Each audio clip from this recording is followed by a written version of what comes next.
Hey everybody, Jim V here, navigational consultant. It is a brand new year, 2025, and I have a brand new snake oil column that I'm about to do a live read of. And as you know, if you already follow my newsletter, you'll see this column comes out about every 2 months. And the last couple of years, I've been also doing a live read here on YouTube.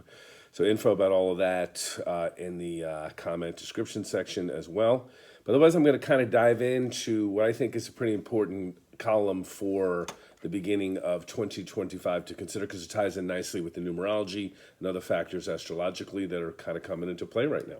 All right, let's put the added eyes on and dive right in. So this month's snake oil is called Good Vibrations. All right, we all inevitably go through losses of friendship, intimate relationships, co-workers, and sometimes even family members. Losing connections at different points in our lives is a rite of passage. And while modern terms like getting ghosted are creative in their expression, separations are not a new phenomenon. We also, just for different reasons and without any specific drama or seeming betrayals, simply drift apart. There are times when these experiences are fairly easy to understand, even if they are a bit sad. Changing schools, leaving jobs, and moves to new locations make practical sense. Often when we ideally wish to stay connected, no matter how much we may like or even love the ones we're leaving behind, the plan to stay close friends and always be connected doesn't always work out. Being nearby in a neighborhood, meeting in the break room at work, going to the same school, gym, and similar situations tend to make contact consistent and easier to maintain. Yet when inevitable life changes happen, like getting a new job, a new home, or any other life shifts, this also requires the need to put energy into making new connections in the new locales. This is both natural and can take away time from old friendships.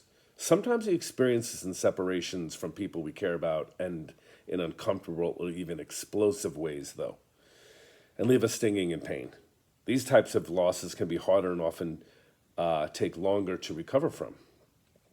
There are significant and at times painful changes we experience from time to time in life. In some cases, we can feel devastated. A deep, loving, intimate relationship can sour if one partner cheats on another, becomes abusive, or offers little explanation as to why they chose to distance themselves and walk away from us.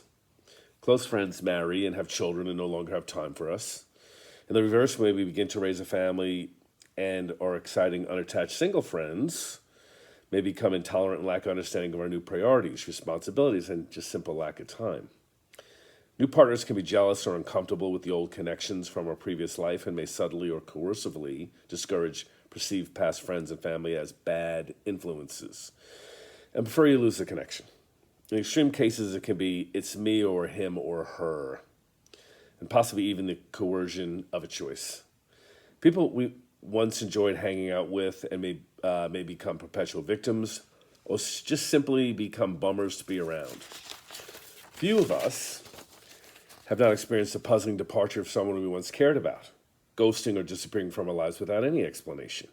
This can often make our detective mind work diligently to attempt to figure out what went wrong, and frequently it can be a hurtful blow to our egos. I've been a part of many different groups of friendships in my life. Being popular, for the most part, was never something I actually struggled with. I've managed in my lifetime to be both a responsible friend and also somehow pulled off being one of the fun ones in most of my social groups. A seeming contradiction, but not odd for those who understand astrology. I have Saturn in Aquarius in my 11th house and other aspects that bring a fair amount of affability to my personality. Many of my past social groups were connected to different restaurants I worked in back in the day. These environments made friendship connections easy to find. Sometimes when I found a better job, I even brought the hardworking, cool ones with me to the new job. Still, most of the time when I changed jobs or locations, as much as we wanted to stay forever friends, this did not pan out. A few years ago, while I was part of a group of metaphysical friends for about 3 years, while many people in different parts of the world were panicking, hiding in their homes during the COVID fear times, we met up, drank coffee, had meals, and hung out without the suggested fear-based theatrics. In some respects, they were like family to me. And it's timed almost perfectly to when I lost actual blood family to their move to another state. Another close friend who became family years before all of this, that I used to think of as my brother from another mother, went kind of fear crazy During that time, the COVID time, something I refused to participate in. Both he and his even more fearful wife bought everything the mainstream media sold, and so they tossed me aside. My new metaphysical family was a perfect time replacement for a number of years. Still, for a number of reasons, we inevitably drifted apart. I still have fond memories of that time, but in the end, unfortunately, without any real explosions, we just separated and stopped meeting up.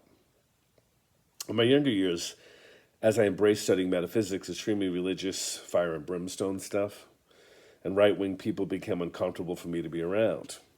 Listen, in the last decade or so, I feel the same way about those who are theatrically on the far left politically as well.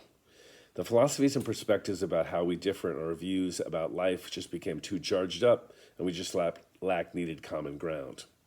I still have many great connections with people who are Christian, though. Moderate ones who are usually a bit metaphysical, maybe even New Agey people. The ones who I see as living in that, what I call humorously the sweet spot, and that works for me. I recently connected with a new potential friend who told me early on that he was a proud atheist. I've had lots of agnostic friends. Agnostics are people who are not sure, even have some doubt about whether there's a larger force beyond the order of things. And they are still a workable match for me. I've never needed everyone around me to think the exact same way or be educated in metaphysics.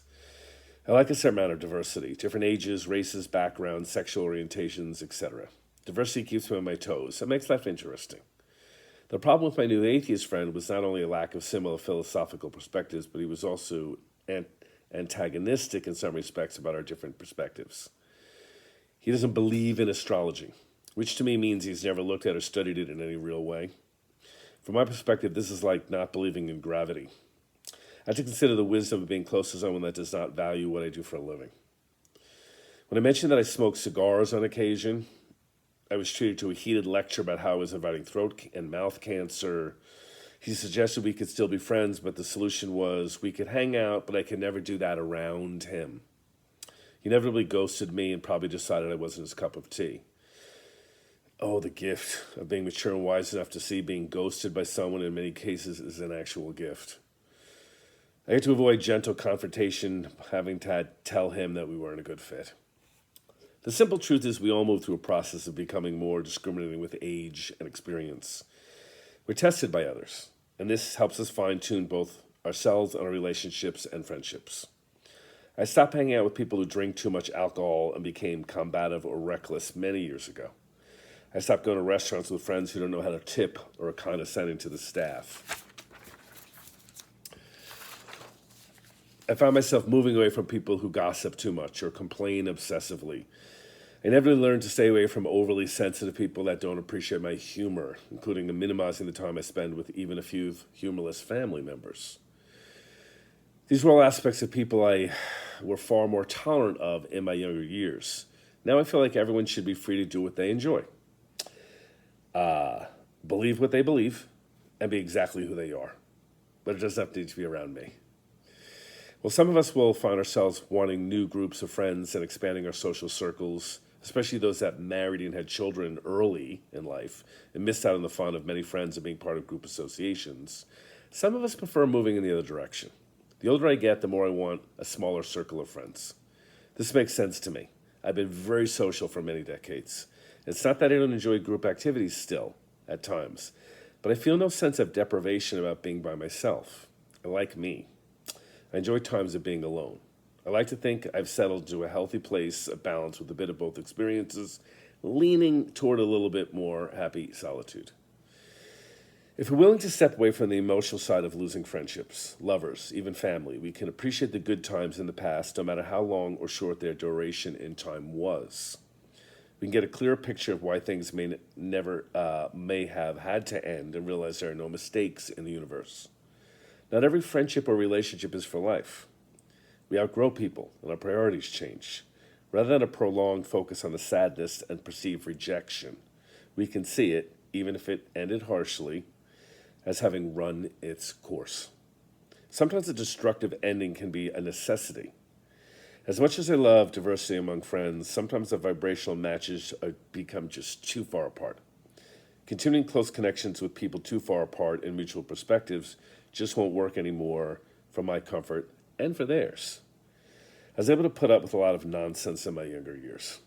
I'm more discriminating now in what fits into my social circles and my intimate one-on-one partnerships as well.